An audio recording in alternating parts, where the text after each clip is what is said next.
қайсысын түссін Құранға? Сендер ғана группа не үшін керек? Дос деген қандай?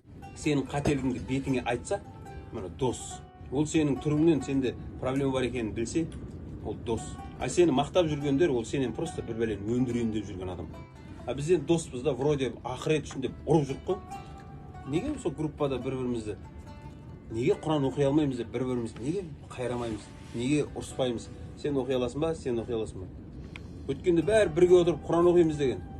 Енді неге бір-бірлерін қайрамайсың деп? Кеше сен еркекше сөз бергенің ғой. Неге сен істемейсің деп? Неге бір-бірімізді қайрамаймыз? Көпшілікпен жүр. Алтынсары ауылындағы мешіт құрылысы қарқында іргесі құйылып, қазір міне қабырғасы қаланып жатыр. Мына бауырларымызға разы болсын, ауыл тұрғындарына. Одан қалды мына жерде Қамысты ауданының жамағаты көмектесіп жатыр екен. Бәріне маңда бір рахмет. Мешіт салғыш медет қайда?